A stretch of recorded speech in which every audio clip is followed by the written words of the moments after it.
Welcome, everybody.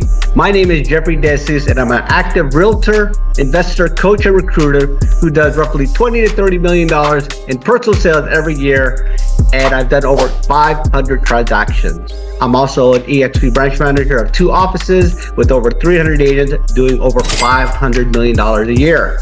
I'm a YouTube influencer as well as the CEO of Empowerment Network. Today, I'm super excited to introduce our speaker, Guillermo Reyes, which is a 23-year San Francisco Bay Area agent, very successful broker. I've worked with Guillermo for over 10 years at the same brokerage. And between Guillermo and I, we have over 45 years of experience.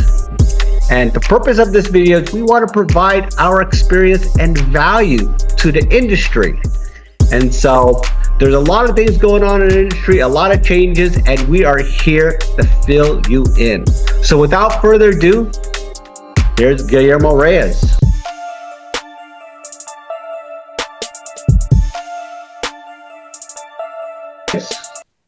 Thank you so much, Jeff, for such a very nice introduction. I do appreciate it. And as we were talking about earlier, before we jumped on the call, how important it is to come from contribution and the value that we're bringing not only to buyers, agents, listing agents, but also to the buyer and the seller community, so that they can also get a little bit of education as to all the changes that are coming, which I'm excited about, and how to navigate those changes. So thanks again for having me on. Yes, you're so welcome. So our talk today is understanding the importance in using a buyer-broker commission agreement. Okay, we have a few questions here. The first topic that we're going to cover is understanding the 2 types of agreement. And the question is, what are the key differences between an exclusive agreement and a non-exclusive agreement in real estate? Go ahead, Guillermo. Awesome. Those are a great question to start off the conversation here. So the difference is the exclusive buyer broker agreement. It's exactly what it says. It's exclusive. It ties the buyers to you. But the biggest difference is much like an exclusive listing agreement. It does have a 30-day cancellation period from the time the buyer or the buyer's agent decides that for whatever reason the relationship's not going to work. There's a 30-day sort of cancellation period. Okay, that's one of the biggest differences. With the non-exclusive, it's immediate. The minute either party cancel, that agreement at that point comes to an end. Okay. So those 2 are the main differences there. Okay. Part 2 to that same topic: how can a buyer choose the right type of buyer-broker agreement depending on their specific needs and the area of interest? Got it. So yes. So my advice, and also this is the NAR's sort of take on it, to start out with a non-exclusive, to create an environment where first you're creating rapport with those buyers, you're meeting them, you're talking about areas, you're really getting down to their needs assessment. So starting with a non-exclusive creates a safe environment where there's not a whole lot of pressure to be felt by either party. Okay, and then again, it all depends. You can have. Here's another thing. You can have a few non-exclusive agreements depending on the areas of interest. You may not. Exactly. You may not want to serve beyond Alameda County, for example, or you may not want to serve beyond San Mateo County. In which case, a buyer that's willing to go, considering Sacramento, for example, would have a non-exclusive with another realtor. And then, of course, there's a huge responsibility in constant communication if in the instance where a buyer finds a home outside of the areas that you cover, to let to let that agent know, hey, I found a home with another non-exclusive agreement outside of the area. So you can have different non-exclusives. Okay. Well, thank you so much for that. I mean, that's really helpful. And so, all right, topic number 2, benefits of starting with a non-exclusive agreement. And the question is, why might a buyer start with a non-exclusive agreement, and what are the benefits of this approach? Yeah, as I said earlier, working with a non-exclusive, you guys are filling each other out, right? As far as whether you guys can work together. The minute you meet a buyer on site or at a buyer presentation, you're going to get a feel as to the type of personalities that you're dealing with, whether you'll be able to work with them or whether you, frankly, want to work with them. And it goes both ways, right? The potential buyers are also going to get a take on you and your level of professionalism or not. And so starting out with a non-exclusive at that point would probably be the best course of action to take. All right. Let me do part 2 of this same topic. How does a non-exclusive agreement allow flexibility for buyers while still providing them with a professional guidance? Well, again, to go into the same scenario, you're building rapport with them. You're getting to know them better. And by the way, that non-exclusive can at some point become an exclusive, right? Once they figure out the areas that they want to be in, perhaps canceling other non-exclusives that they have in other areas. Because as you know now, in order to show property, you got to have a buyer broker agreement. It was always recommended that you have a buyer broker agreement, but honestly, probably over 90% of realtors didn't use a buyer broker agreement in the past. Why? Because cooperating commission was guaranteed under the MLS, right? You knew that you were going to get paid, and it was already advertised on that medium, through the MLS, that there was a cooperating commission, which that is going to go away in our MLS here in San Mateo County as of August 13th. And the law kicks in on August 17th. Right. Correct.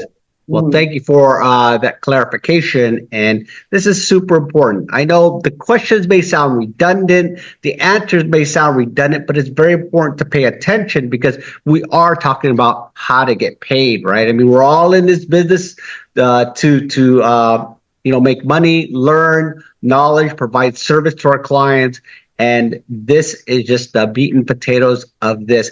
And we're going to move right on. Topic number 3.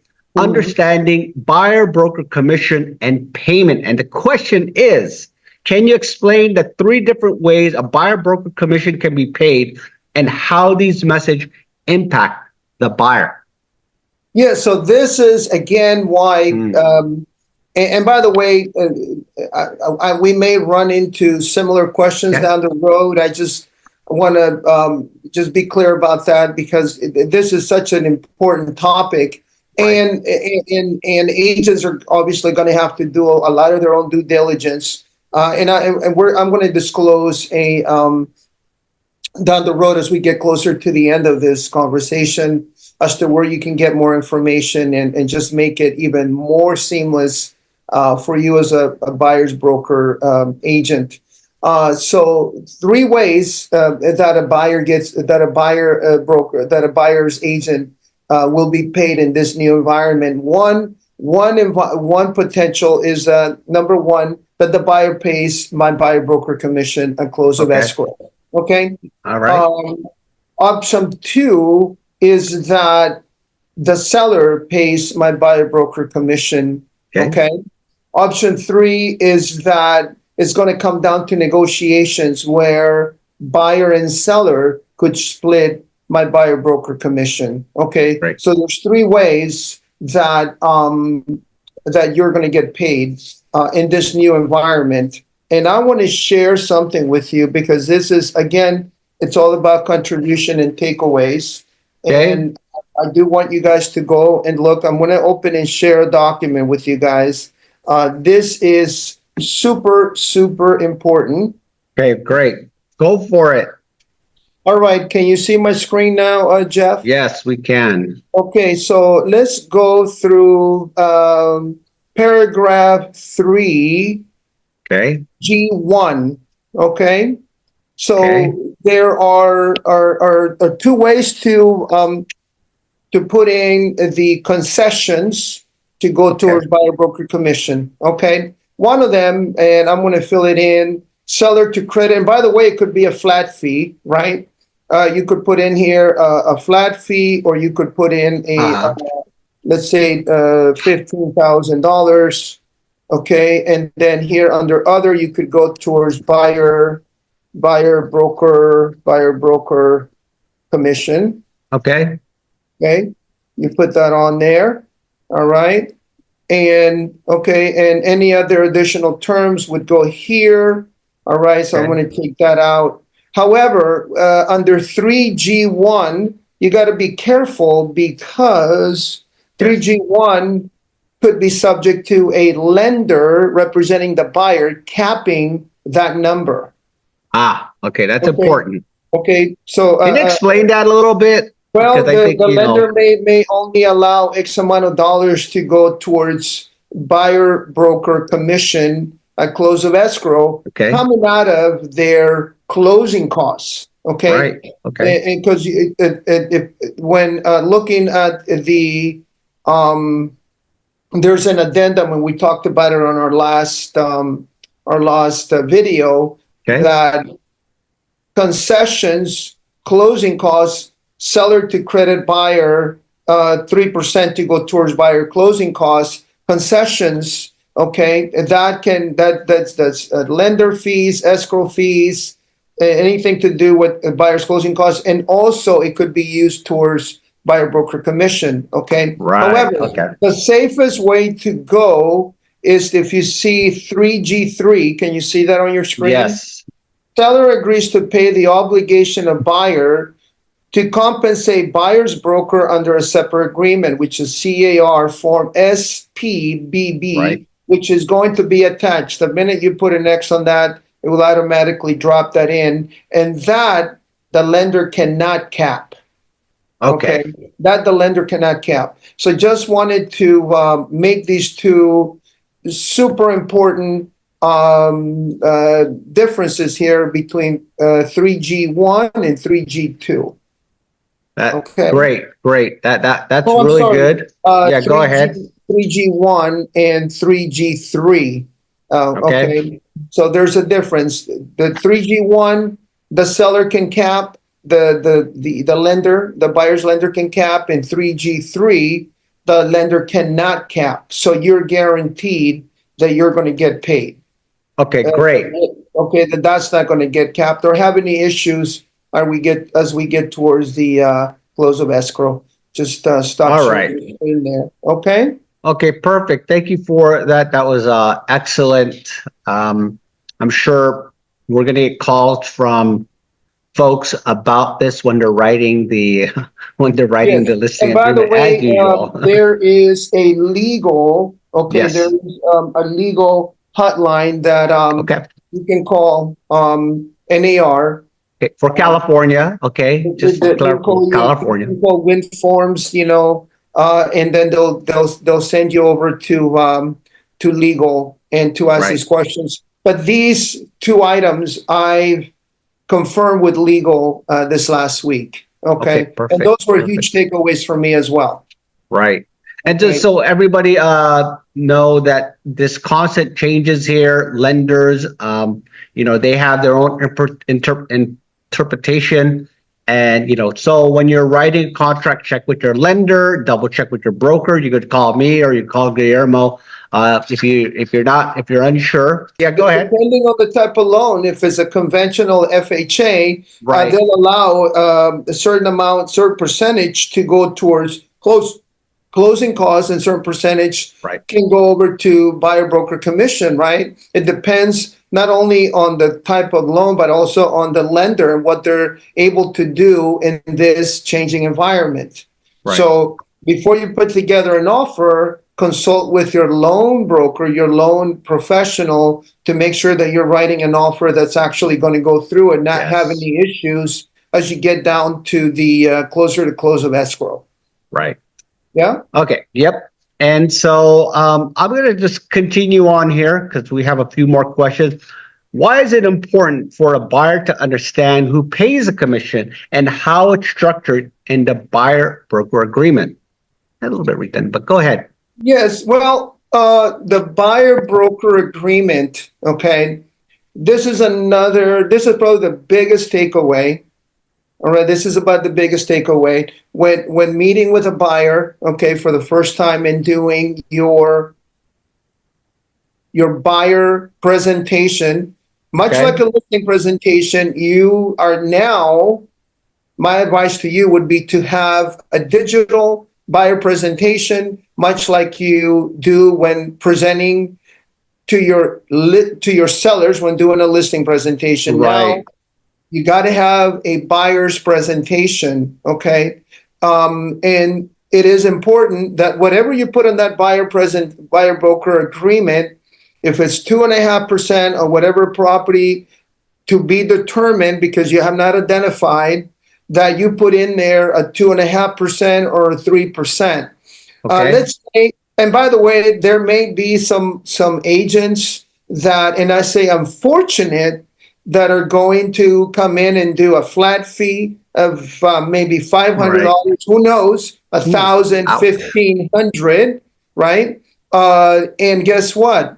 If you're able to negotiate later a 2.5 or thereabouts, because I believe the commissions are going to be somewhere in the 2 to 2.5 range, right? Okay. If you're able to negotiate a higher commission, right, now you're going to be downgraded to whatever you put on that buyer broker agreement.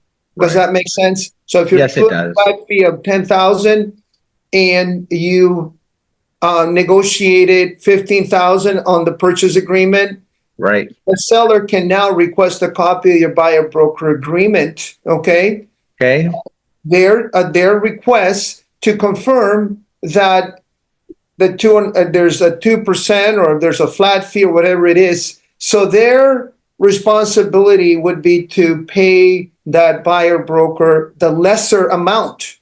Right. The lesser you amount. negotiate Correct. a lesser amount. And here's another thing. Be my opinion, be very careful in making promises you can't keep to buyers. Right. Telling, no, just signed this buyer broker agreement at 2.5. And don't worry, I'll be able to negotiate that for you. Because if it doesn't, now you're getting into a situation where you're developing a very interesting relationship with your buyers. Okay? Okay. Let them know in the event that the seller can't pay my commission, you need to know that you're going to be obligated to pay my commission. Are you okay with that? And don't make any excuses about it. Okay? Okay. Well, everyone, I just, I started, as we're talking about the subject, I'm really excited. And this is going to be another video, so continue to stay tuned. We're going to be providing value a few times a week, for the next several months. We have a commitment, we have an agenda. But one of the things that I'm excited that Guillermo is going to be sharing is his buyer listing agreement. How does he convey his value to his buyers? Because I noticed that every time Guillermo is always to get these high buyer commission negotiations. And so stay tuned for that. That's on another video, but let's continue on. So the next question on the same topic, what are the potential pitfalls of trying to save on commissions by going directly to the listing agent? And that is another amazing question, Jeff. Thank you for asking that. There's going to be a flood of buyers going directly to listing agents. Yes. Okay. And you, as a buyer's agent, getting the objection, I'm not paying you 2.5%. I'm not signing this buyer broker agreement. it'll be that much easier for me to go right to the listing agent and get the property and save on that commission. Right. Okay. So what is the answer that all you buyers agents have out there now? Mm-hmm. How's that working for you? Or do you even have an answer to that objection? Okay. And now more than ever, the line has been drawn in the sand, Mm-hmm. right? That is no longer bilateral. Now the seller's agent, the listing agent is representing only the seller. Okay. And that seller may have opted not to allow any percentage of the commission to go towards the buyer's agent. And you as a listing agent are not allowed to take any of your commission to credit that buyer's agent either. Okay, that is not allowed either. Okay, so what is the fiduciary responsibility to that buyer if that buyer is going to come unrepresented to that listing agent? You know, buyers don't know what they don't know. A lot of times they just think it's a lot easier, but you got to come up with your list of 8 things that you do as a buyer's broker, your list of 20, your list of 30, because there's a lot of things we do as a fiduciary. Right. Protect you not only from liability, to help you go through reports, escrow, areas, neighborhoods, schools, right? Negotiating a contract, negotiating the best price.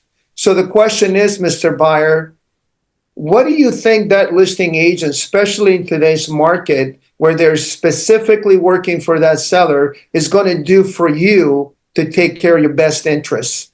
Now, is it worth 2.5% to pay me to represent you, or is it worth for you to go to the listing agent and potentially lose thousands of dollars in negotiating a price that may not be the best price for you? So there's a saying, you're going to be a penny wise and a pound foolish as a buyer. So my advice to buyers, educate yourselves, interview the best buyer's agent for the job of representing you and purchasing your home. So there's a lot more than saving 2% or whatever it is. You get what you pay for. We are not all cut out of the same cloth as real estate agents. I have 23 years of experience. I am not going to delineate my value to a buyer because I know what I'm worth. Does that make sense? And you guys, don't be afraid. A lot of agents are going to be afraid. They're going to give in. Oh, I'll give you $5,000. I'll give you whatever it is. Why?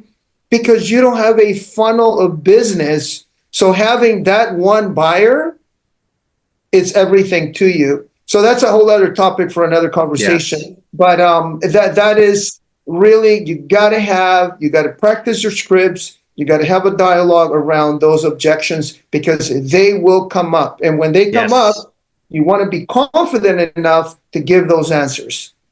Great. Well, thank you for that, Guillermo. And so, of course, our next topic to this is handling buyer objections, the one you just we just talked about just a second ago. And so this is really the good stuff because, you know, objection handling in our business is something that we all should continue to learn more. There's never enough information when it comes to having right scripts and right conversations with your clients, right? And when you're a professional, you should know. Yeah, go ahead. Exactly. And more importantly, when they're asking, don't see an objection as an objection, see it as a question. If they're asking you, if they're giving you objections, that means that they're potentially interested in hiring you, and they need to find out your level of skill, your skill set. Okay.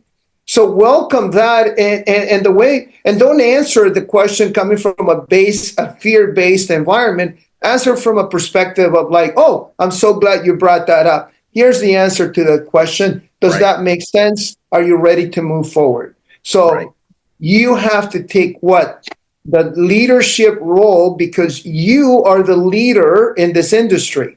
And I'm talking about the realtors that are out there in production, selling real estate and representing sellers. I'm not talking about the realtors who have a license and haven't sold a piece of real estate. I'm talking to you who have been in the business for a while and who are either going to be that are going to surrender and tap out to these changes, or who are going to take on the challenge. Which type of realtor are you?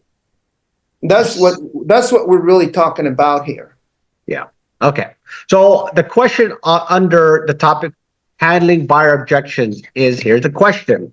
How can real estate professionals handle the most common buyer objections effectively, and why is it important to have scripts ready? Well, it's important to have, and again, a lot of folks may say, well, I don't follow scripts. I hate scripts. Scripts is not me. The questions you need to ask yourself, because you're not competing with anyone else. The only competition is within you. Okay, you're either going to be a winner or allow yourself to be beaten by this market. Okay, so the questions you need to ask: how are my objection handlers working for me right now? The way I'm answering these questions, and I'm being successful, or am I failing at it? Because having objection handlers and scripts is super important to make this process seamless. Okay, you got to be able to, like, oh, I'm so glad you brought that up. That's a great question. Other than the fact that you're concerned about paying my commission, is there anything else that would keep her from us moving forward today? No, that's the only question I have. Terrific. Let me answer that question to you as follows. And we've already gone through that on your previous question. Right. All right. Here's a follow-up, another question under this same topic. What are some of the most common objections buyers raise about paying commission, and how can these addressed seamlessly? Again, you have to be okay with the fact, the buyers have to be okay with the fact that they may end up paying you your whatever commission, 2.5%, 2%, whatever it is that you put in that buyer broker agreement. Okay. And here's why. This is where the winners are going to be separated from the losing agents in this environment. We work within specific markets, and I think there are specific markets in any market. There's really high-end neighborhoods, middle of the road, and so on, right?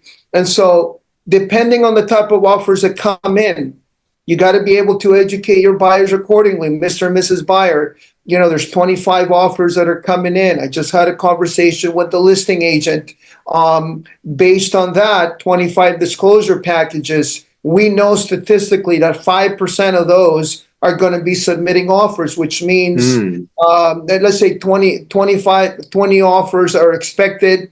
25% of that, potentially, that's 5 offers. And out of those 5 offers, there may be a possibility that one of those buyers may not be asking for concessions for buyer broker commission, which means at that point, Mr. Buyer, you're going to have to decide whether you want to pay my commission. And I need to know that you're going to be okay with that.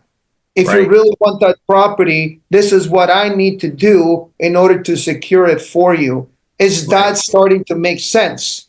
But if you don't have that conversation, and again, it depends on macro markets. If you go down to the North Bay, again, you got to talk to not only to the listing agent, but you got to look at your comps, okay? And you got to look at what has sold in that area and talk to those buyers agents and ask, did you get concessions when submitting your offer 30 days ago?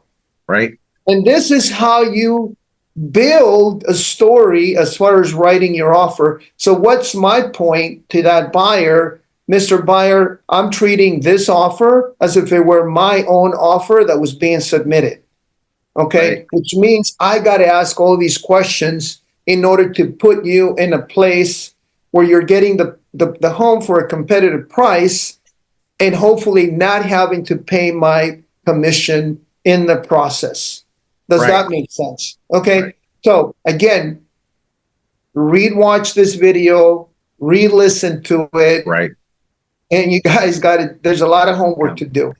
Yes. Yes. And so, you know, when you're writing these offers, you're going to have to think, am I going to ask to get a commission, or am I going to ask the buyer to provide this fee to myself, right? Because, and then is your offer going to get accepted if you put this or you don't put that? So these are the things that's going to really challenge the agent on how to properly ask the right questions, do their research, do their due diligence, and then convey it on our contracts to present to the listing agent or presenting to our buyer or both. So anyways, this is a whole new video. This is another video, another topic, and this is what I was talking about, is that I'm excited for Guillermo to share his buyer listing presentation, because then that's going to be talked about, and each scenario on each property is going to be might be a little bit again, different. just to kind of sprinkle on what we're going to be Yes. covering down the road, really quick too. And I'm talking to the real savvy realtors who've written a lot of offers. Right. A lot of you guys are listening to this. Oh, what about the appraisal? What if it doesn't appraise? Don't worry about that. That's not your concern. You see what I'm saying? Because a lot of realtors are going to try to work the deal, getting to just putting the cart ahead of the horse type of concept. Worrying about this, worrying about that, and the other. Right? Don't worry about the appraisal. The way you need to know. And if you have a concern about the appraisal, you need to let the buyer know. There may be a scenario where the appraisal may not come in which instance you are going to have to make up the difference of the purchase price versus the appraised value. But that's on another topic. Right. Okay, moving on here. So topic number 5, we're almost done here. Hang in there. This one is fiduciary duties and the buyer broker agreements. And the question to this is, what does it mean for a real estate agent to have fiduciary duties and how this benefits the buyer? That is a huge question. That's a loaded question. And this is where education comes in. This is where having a powerful buyer listing presentation. Jeffrey, I can tell you that if you have a seamless presentation, a powerful buyer presentation, a professional buyer presentation, the buyer's not going to have an issue signing a buyer broker agreement. Why? Because they know they have the right agent for the job of not only finding their home, negotiating the best terms and conditions, and protecting them in the process. Wow. Reviewing, being their teammate, running side by side with them. Okay.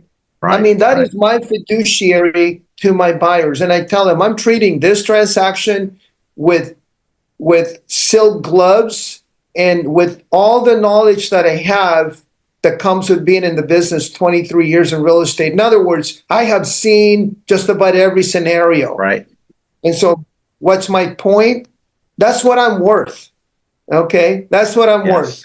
That's right. Representing you and protecting you and keeping you out of liability, getting the best deal out of the purchase, and also relationships with other agents within the areas and being able to convey those ideas to those listing agents. That conversation that happens with that listing agent, I call it the gatekeeper of the listing, has to be powerful enough. And if you as a buyer's agent are not powerful enough to have that conversation, you're not going to succeed in this business. Wow. That is, you're not going to succeed in that. And so that's why it's really important to pay attention to what we're sharing with you, because this is important, right? This is about getting paid. I mean, would you rather get paid $500 because you don't know what to say, or do you want to get paid what you're worth? I mean, I want to get paid every penny what I'm worth. I got educated, I got a lot of experience, and I continue to up my game as well as Guillermo. So that's why we're doing this. We want to help you make sure that you're on top of your game so you get paid top dollar. Okay? And this is really good information. And so I'm going to go ahead and move on with this. There's a part 2 to this question. So the question is, how can working directly with the listing agent potentially disadvantage a buyer, and why is having a dedicated buyer's agent crucial? Yes, so important that you isolate this, right? Because depends, we live in a synergistic environment. Right. A lot of times, when people are asked certain questions, for I'm not really even listening to my answer. I know what I'm going to answer with. It's automatic with me, but I'm also looking at their reaction. And they're also looking at my reaction Right. when they're asking me that question. Mhm. Like you have a look of disappointment when they ask that question. They already know that I'm not in agreement with that question. And they may be closing themselves to whatever answer I'm going to give them. So now you want to receive that question with excitement because, again, buyers don't know what they don't know. Right. Okay. It's a Right. simple statement, but that carries a lot of weight. Okay. Right. And so to answer that question, Jeff, I'm so glad you brought that up. Other than the fact that you have a question about going directly to the listing agent and how that may potentially be a value to you or save you money or what have you, is there anything else? Are you okay with my presentation? Are you okay with my value proposition? If commission wasn't even an issue, would you hire me right now? And the answer Wow. would be yes, Yes. I would, right? Yes, you would. Terrific. So, I have heard that from a lot of buyers that I've been doing buyers presentations to ever since this idea started to come, and now it's coming to fruition. So now the line has been drawn in the sand. The listing agent specifically has a fiduciary to protect and to Mhm. get the highest price for the sale of their home. And we're talking in every aspect. He or she is representing the seller in the sale of that property. So, what incentive do they have in representing you? Or more importantly, what incentive do you have or do you see other than potentially in your mind saving that commission? What is an incentive to you now that I've explained to you the pitfalls? What's an incentive to you? Is there even an incentive? And the answer would be no. And the answer could be, I'm so glad you cleared that up. But see, the problem is with a lot of realtors, it's fear of potentially losing that client. And Right. here's the other thing you got to be willing to do. And this is another huge takeaway. If they still insist that they want to go to the listing agent, you tell them, Yes. I can appreciate how you feel. Unfortunately, I'm not going to be able to work with you. That's right. Okay. That's it. That is technically the end of the conversation. You've gone through the process. And guess what? This is a numbers game. You got to keep prospecting. You got to keep interviewing. You got to keep being influential. You got to keep That's right. educating. And you got to keep bringing in more potential buyers and sellers into your funnel. When you have nothing going on, guess what? That's where fear sets in. And you end up working with just anybody that is basically you become a door opener. All you're doing is opening doors. You have Right. no other value. You got to set the Wow. stage and set the value right from the beginning. Okay. And in Wow. order to do that, you guys got to get educated. That's Okay. right. You just got to know who knows what they know. Like we're talking about here, go to the people that know. Yes. And go to the tools that are going to bring you to that point and create your own story based on what works for you. Does that make Right. sense? Great. That's a lot of great information. We're going to continue on here. And the next topic is buyer broker commission and negotiations. And the question to this is how does a commission percent listed in a buyer broker agreement affect negotiations and concessions during the buying process? Correct. And to bring it right back to, because that question sort of sprinkled on earlier, whatever Yes. you put in that buyer broker agreement, okay, that is going to be the working document. Okay, because when asking for buyer broker compensation, as we explained on paragraph 3G, 3, I believe, of the buyer broker, the CAR purchase agreement, Right. right?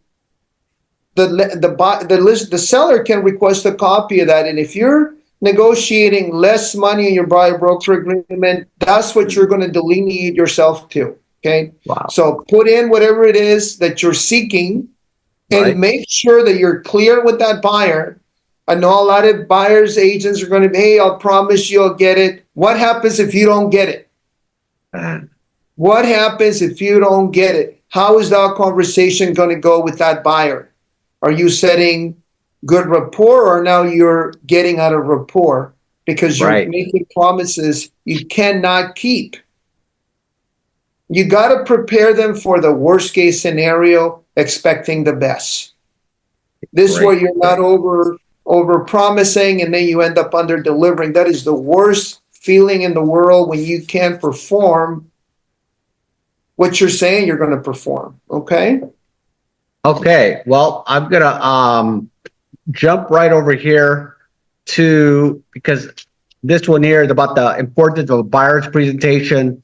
And so why don't we talk a little bit about it before the actual video that we're going to put out on this particular subject. But the question to this is, why should agents conduct a buyer presentation, much like a listing presentation, and what key points should be covered? Yes. So now more than ever, and I know a lot of realtors weren't even using a buyer broker agreement. Not that buyer broker agreement comes with a ton of additional disclosures attached to that buyer broker agreement. So, we at EXP have our own buyer broker agreement that we have to also provide that buyer before we even start showing property. So if you're not having that filled out now, start doing that. Okay. Right. And the importance of having that buyer broker presentation. If that buyer's interviewing other agents and they don't have buyer broker presentations, okay, and they don't understand their have the ability to explain fiduciary, you're going to be losing time and time and time again. Now, you may be able to work with friends and family that trust and love you, and Right. they're loyal to you. Guess what? Those people run out. Once those loyal fans run out, you got to go out and get new business. And that's when it gets difficult. That's when your skill set is going to be put to the challenge. Right. So explaining fiduciary, having a list of your 20 items or 10 that you do to protect the buyer, how you negotiate contract, how you do comparative market analysis to confirm the value of the property, how you set up home searches for these buyers, how you stay in constant communication with them. All of that needs to be articulated at that buyer broker presentation. Right. Okay. Right. And so a follow-up question to this is, how does a thorough buyer's presentation help in serving the buyer at the highest level? Yes. Well, it's going to showcase your skill set right off the gate. They're going to know that they're dealing with a true professional, right? A professional that's been in the business for X amount of years, but not necessarily amount of years in business, but their dedication not only to meet the buyer's expectations, to exceed them at every step of the way, right? Because that's my commitment to you, Mr. Buyer. I'm not only here to meet them. Anyone can meet expectations. I want to be able to exceed those expectations. Wow. You know what? Go ahead. So my business, and then at that point, you're asking for referrals. So that my business, Mr. Buyer, I'm going to be asking you for referrals throughout this process. Who do you know that can benefit from my services?